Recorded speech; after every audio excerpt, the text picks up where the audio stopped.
सन्माननीय रामराजे साहेबांच्या शुभ हस्ते आजच्या या भूमिपूजन सोहळ्याचा शुभारंभ त्यांचा आपण या ठिकाणी औक्षण करतोय।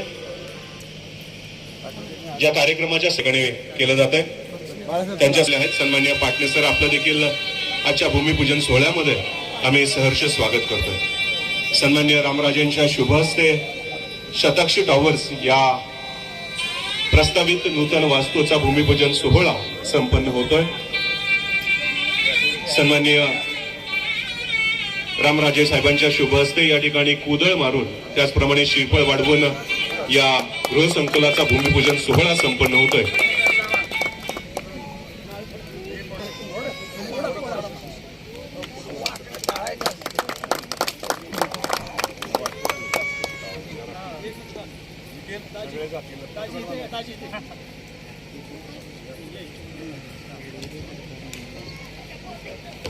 सन्माननीय आमदार श्रीमंत छत्रपती शिवेंद्र सिंहराजे भोसले काही वेळामध्येच कार्यक्रमस्थळी उपस्थित होतील।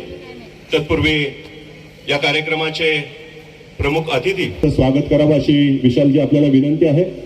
शाल, श्रीफळ, पुष्पगुच्छ आणि आवर्जून साहेब या ठिकाणी उपस्थित आहेत, त्याबद्दलचा त्यांचं स्वागत आणि सत्कार आपल्या सर्वांच्या साक्षीनं विशाल पवार करतायत। टाळ्यांचा आवाज जोरदार आला पाहिजे। आपण सर्वजण आनंदाने उत्साहाने या सोहळ्यामध्ये उपस्थित आहात। सन्माननीय रामराजे साहेबांचं स्वागत आपण आजच्या कार्यक्रमामध्ये करतोय। विशाल पवार, चंद्रकांत सूळ, आबा सूळ या दोन्ही पैलवानांच्या शुभ हस्ते आपण सन्माननीय रामराजे साहेबांचं स्वागत करतोय। आणि मगाशीच सांगितल्याप्रमाणे एक सुंदर फोटो फ्रेम पिंपळ पानावर सन्माननीय रामराजेंची प्रतिमा आपण त्यांना सन्मानपूर्वक शब्दबद्ध करत असतात आणि आजच्या सोहळ्यासाठी ते या ठिकाणी आवर्जून उपस्थित आहेत। आपल्या सर्वांना सांगायला मला आणखीन आनंद वाटतोय की पाटणे सर हे देखील गोडोली वासी आहे, शाहूनगर वासी आहेत। या गृह प्रकल्पाच्या शेजारीच त्यांचा देखील निवासस्थान आहे आणि अशा आपल्या बिल्डर्स असोसिएशनची कायमच विशाल पवार यांच्या प्रत्येक प्रोजेक्टला मदत असते, सहकार्य असतं आणि त्यांचाच प्रातिनिधिक सत्कार त्यांचे विद्यमान अध्यक्ष राजेश देशमुख यांना सन्मानित करण्यात येतोय।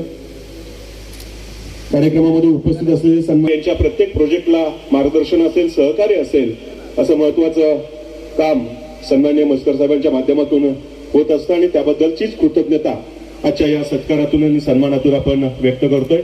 साहेबांच्या सत्कारासाठी देखील कायदेविषयक सल्लागार आहेत, त्यांचं स्वागत आपण करावं। हा गृह प्रकल्प एजंट यांच्या संयुक्त विद्यमानं हा प्रोजेक्ट या ठिकाणी साकारला जातोय, त्यांचं देखील सहर्ष स्वागत आहे। आपल्या सर्वांच्या मध्ये वंदनीय अशी उपस्थिती असलेले प्रसिद्ध सीए सन्मान्य संदीप सुतार साहेब, आपल्याला विनंती आहे संदीप सुतार साहेब महत्वाला जाणार आहे आणि या सर्व मान्यवरांचा आपण कार्यक्रमामध्ये सन्मान। ज्यावेळी महाराज साहेब हा प्रोजेक्ट ज्यावेळी सुरू करण्याचा एक विचार झाला त्यावेळी अवधूतचा संपूर्ण जो परिवार आहे त्याच्यामध्ये टेक्निकलची टीम असेल, माझे पार्टनर्स असतील, बाकीचे सहकारी आहेत, त्या सगळ्यांमध्ये एक चर्चा झाली की आपण सातारमध्ये एक उच्च मध्यमवर्गीय विभागामध्ये शाहूनगर हा तिथून शासकीय कार्यालय जवळ आहे, त्या पद्धतीने शाळा, कॉलेज, महाविद्यालय हा एरिया जवळ आहे आणि एक चांगल्या विभागामध्ये आपण काम करतोय। तर चांगल्या फॅसिलिटीज, चांगल्या अम्युनिटीज आपण इथं सोयी सुविधा पुरवल्या पाहिजेत।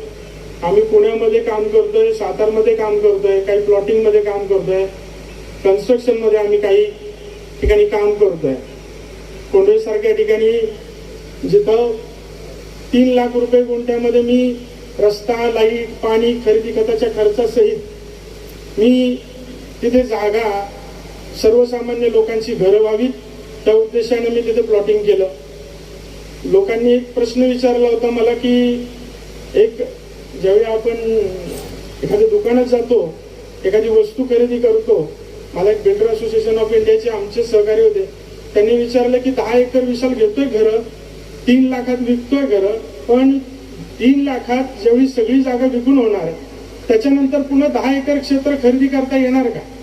आज जमिनीचे दर इतक्या मोठ्या प्रमाणात वाढलेत आणि ह्या वाढलेल्या दरामध्ये 10 एकर क्षेत्र घेणं शक्य होईल का?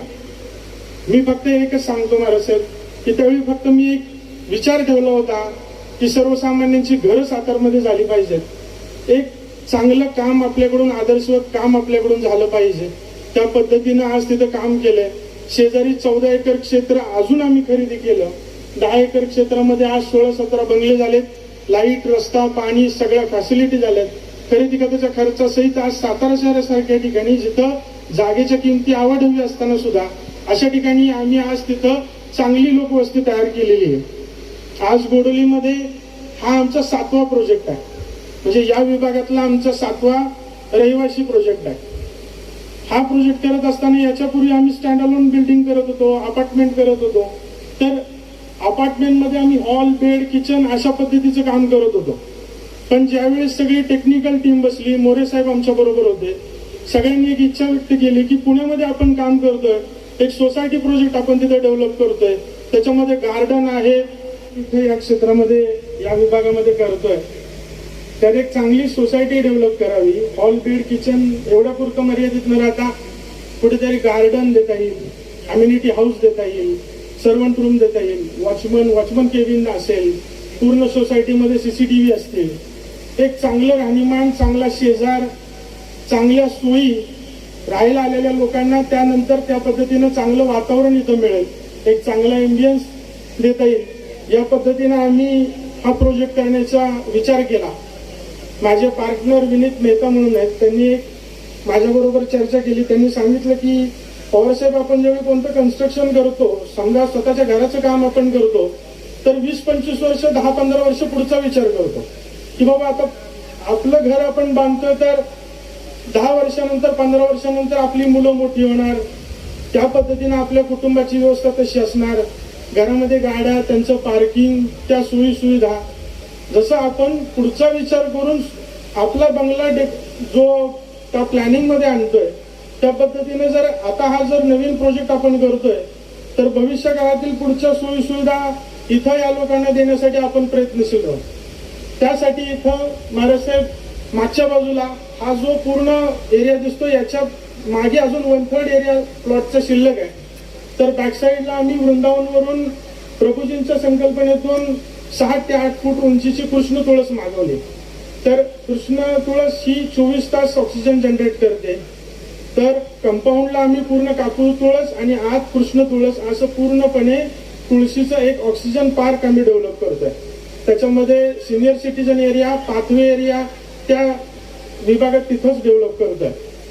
आज पार्किंगची सोय दिलेली आहे. त्याच्याबरोबर आज आपण इंधनाच्या किमती बघतोय की लोक पर्यायी व्यवस्था बघायला लागलेले आहेत, आणि अशा वेळी पर्यायी व्यवस्था लोकांना देत असताना लोक EV कार्सकडे आज लोकांचा कल वाढत चाललेला आहे. इलेक्ट्रिक गाड्या घेण्याकडे लोकांचा कल वाढत चाललेला आहे. बऱ्याच ग्राहकांनी माझ्याजवळ एक जुन्या सोसायटीतील लोकांनी एक म्हणणं मांडलं की जर आम्ही EV कार घेतो तर ती चार्ज कुठे करायची. त्याच्यामुळे नवीन सोसायटीमध्ये आम्ही पार्किंगमध्ये EV चार्जिंग पॉईंट, जर तुमच्याकडे EV व्हेकल्स असतील तर त्याच्यासाठी EV चार्जिंग पॉईंट आम्ही इथे अवेलेबल करून देतो. टेरेसला ओपन ऑडिटोरियम देतोय, त्याच्यामध्ये आर्टिफिशियल गार्डन डेव्हलप करतोय. एखाद्या आमचे क्लायंट असतील, त्यांच्या घरी 50-75 लोकांचा वाढदिवसाचा छोटा कोणता कार्यक्रम असेल तर तो तिथं त्या चांगल्या पद्धतीने करता येईल. याच्यासाठी टेरेसला 7व्या फ्लोअरला आपण ओपन ऑडिटोरियम तयार करून देतो. आज 6व्या मजल्यावर, 7व्या मजल्यावर आज पुण्यासारख्या ठिकाणी मला राहताना मी बघतोय की लोक हौसेने वरच्या मजल्यावर फ्लॅट घेतात. काही त्याचे पण काही प्रॉस अँड कॉन्स तर प्रत्येक गोष्टीचे असतात. तर त्याच्यामध्ये अशी गोष्ट आहे की वरच्या मजल्यावर राहताना काय होतं, घंटागाडी खाली येते, घंटागाडीसाठी कचरा घेऊन खाली असतोपर्यंत घंटागाडी निघून जाते, घंटागाडी कित्येक वेळा मिस होते. त्यासाठी गार्बेज प्लॅनिंग आम्ही या सोसायटीमध्ये देतो की जेणेकरून लोकांचा कचरा एका ठिकाणी कलेक्ट होईल आणि तो घंटागाडीमधून तो निघून जाईल. तर त्या पद्धतीने इथं लोकांच्या जास्तीत जास्त लोकांना सोयी सुविधा कशा देता येतील, त्यांना जास्तीत जास्त राहताना कम्फर्ट कसा देता येईल याचा विचार करून त्या पद्धतीनं आम्ही इथं काम करतो. महाराजसाहेब आज प्रास्ताविक मध्ये मला एकट्यालाच सांगितलं की तुम्ही बोललं पाहिजे. आता काय होतं, बोलताना कधी कधी माझ्या तोंडातून मी असं जातं, पण मी मध्ये आम्ही सगळे आहोत. अवधूत इन्फ्रास्ट्रक्चरची पूर्ण टीम आहे. आज तुम्ही सत्कार केला ते टेक्निकलची माझी टीम आहे, माझे पार्टनर्स आहेत. एकदा असंच बोलत बसलो होतो, माझे सहकारी व्यंकटराव मोरे आता येत आहेत ते, तर त्यांची इथे एक पतसंस्था आहे. साई शक्ती नागरी पतसंस्था, त्यांच्याबरोबर बसलो होतो.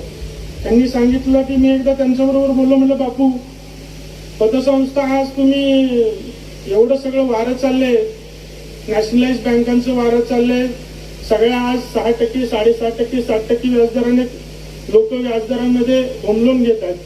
आज आमच्यासारख्या नवीन युवकांना गरज पडली की अडीअडचणीच्या लोकांना तुम्ही आर्थिक मदत पतसंस्थेच्या माध्यमातून करताय, पण हे सगळं तुम्ही टिकवताय कसं? तर त्यांनी मला सांगितलं की मी या शब्दावरून मला ते सांगू वाटलं की त्यांनी सांगितलं विशाल दहीहंडीचा कार्यक्रम कधी बघितलाय का? म्हटलं हा पाहिलंय ना. म्हणजे सगळ्यात हलका गोविंद जो असतो ना, सगळ्यात हलका असतो तो सगळ्यात थरावर वर चढतो, आणि सगळ्यात जो जड पैलवान जो असतो मजबूत तो सगळ्यात थराच्या खाली उभा राहिलेला असतो. आमच्या अवधूत इन्फ्रास्ट्रक्चरच्या टीमच्या बाबतीत पण असंच काय. आज सगळ्यात हलका म्हणून ह्या सर्वांनी सगळ्यांनी मला पुढे केलं. पण सुळदादा असतील, आमचे अमोल भोसले असतील, आमचे राहुल गोरे असतील, सागर पाटील असतील, आमचा भरत आहे, आमचा अक्षय आहे, सचिन जाधव साहेब आहेत, सगळे माझे सहकारी आहेत. ह्या सगळ्यांमुळं आज मी इथं तुमच्या समोर बोलतोय. खरं तर कार्यक्रम व्यासपीठ हा व्यावसायिक आहे, पण थोडं सामाजिक आणि शैक्षणिक पाठ हे असल्यामुळं काही गोष्टी अनावधानानं मी बोलून जातो. महाराज साहेब आपण येणार हे कळाल्यानंतर सुळदादांनी मला एक गोष्ट सांगितली. सुळदादा म्हणले साहेब आमचे महाराज येणार आहेत, मला ह्या प्रोजेक्टमध्ये काही पैसे नाही राहिले तरी चालतील, पण ह्या प्रोजेक्टमध्ये चांगल्या पद्धतीच्या उत्तम सेवा सुविधा कस्टमरला पास ऑन झाल्या पाहिजेत. आज महाराज साहेब जर आपल्या इथे येतात तर आपली जबाबदारी इथं वाढते. महाराज साहेब आपल्याला निश्चितपणाने मी इथं सांगू इच्छितो, आपल्या येण्यामुळं आमची जबाबदारी निश्चितपणाने वाढलेली आहे, आणि चांगल्या पद्धतीचं काम इथं आम्ही 100% करू. चांगल्या पद्धतीला कस्टमरला ज्यावेळी आम्ही फ्लॅट पास ऑन करू, हँडओव्हर करू, त्याच्यानंतर सुद्धा आम्ही त्यांची कशी तक्रार राहणार नाही, किंवा चांगल्या पद्धतीने आज तिथे त्यांना राहताना राहणीमान कसं मेंटेन करता येईल या पद्धतीचं वेल प्लॅनिंग, वेल डिझाईन आज आमची टीम इथं करते. आज आपल्याला इथं मी एक आपल्या भारतीय संस्कृतीमध्ये एक पद्धत आहे, पाहुण्याच्या वेळी आपल्याकडे येतात त्यावेळी आपण त्यांचं योग्य आदरातिथ्य केलं पाहिजे. ज्यावेळी आपण येणार हे कळल्यानंतर आम्ही पूर्ण सगळीजण बसल्यानंतर आमच्यात एक चर्चा झाली की आता महाराज येणार आहेत, महाराजांना आपण काहीतरी आता दिलं पाहिजे. आमचा आर्किटेक्ट हर्षल गुरव त्याच्याबरोबर चर्चा झाली. तो म्हणला दादा इथे श्रीमंत राजे येणार आहेत, असं आपण काय देऊ शकतो जो महाराजांकडे नाहीये. मनात एक विचार आला, आता सध्या प्रभू रामचंद्रांचं, हनुमंतरायांचं फार वातावरण समाजामध्ये चाललेलं आहे. मी व्यावसायिक माणूस आहे, मला त्या गोष्टीवर काही जास्त भाष्य करायचं नाही किंवा तेवढं माझी हे पण नाही. पण एक गोष्ट इथं सांगू इच्छितो आवर्जून की एकदा काय झालं, इथं सर्वांना त्या गोष्टी बहुतेक माहीत असतील. मारुतीरायांना प्रभू रामचंद्रांनी एक सोन्याची अंगठी दिली आणि सांगितलं की आता तू सीतामातेकडे चाललोय तर एक काम कर, सीतामातेला भेटला की एवढी अंगठी दाखव, म्हणजे नक्की तुला कळेल, सीतामातेला कळेल की बाबा मीच तुला तिथं पाठवलं. तर मारुतीराया गेले आणि त्यांनी ती अंगठी सीतामातेला दाखवली की मी प्रभू रामचंद्रांचा दूत म्हणून माते आपल्या जवळ आलोय आणि ही माझी अंगठी. तर त्याच्यावर सीतामातेने सांगितलं की बाबा जो रावण याच्या साधूच्या वेशात येऊन मला घेऊन जाऊ शकतो तो सोन्याच्या लंकेमध्ये एक अंगठी कशी बनवू शकतो. तर त्यावेळेस मग आता प्रश्न आला की निष्ठा, प्रेम, भक्ती ही आता सिद्ध कशी करायची. मग हृदयातले राम दाखवण्याशिवाय पर्याय नव्हता.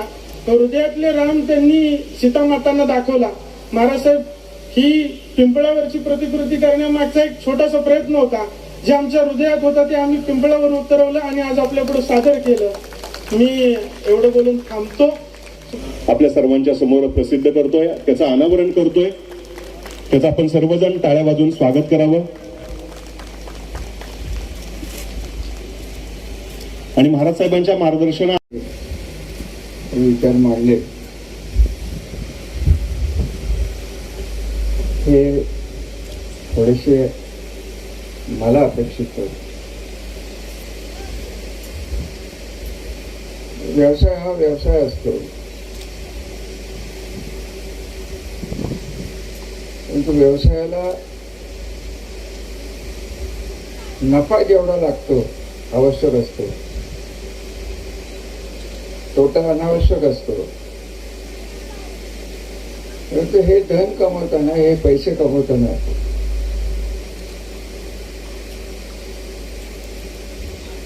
सामाजिक जाणीव ठेवून जर नफा मिळाला तर हा सुयोग्य धन आहे, सुयोग्य पैसे आहेत, असं माझी स्वतःची समजूत आहे. ह्या व्यवसायात तर लोकांची आयुष्यभराची स्वप्न गुंतलेली असतात. हा भाग मला तसा ऐकून माहिती होता. आपण त्रिशंकू नगरपालिकेत होता, नगरपालिका नव्हती हे मला माहिती होतं, आणि शेवटी तुमचा पालकमंत्री होतो, येणं होत नव्हतं इथं, हा वेगळा विषय आहे. परंतु सातारा शेवटी जिल्ह्याचं ठिकाण आहे. 11 तालुके आपल्या जिल्ह्यात आहेत. त्यामुळे व्यवसाय करत असताना, बांधकाम व्यवसाय करत असताना जिल्ह्याचं ठिकाण आहे. लोक संबंध जिल्ह्यातनं तिकडे राहायला येतात. कदाचित पुणे मुंबई सारखी लोक आता बघितले मी, आमचे साहेब बसलेत तिथं. आता मला तर रिटायरच झालाय, मला आहे अजून.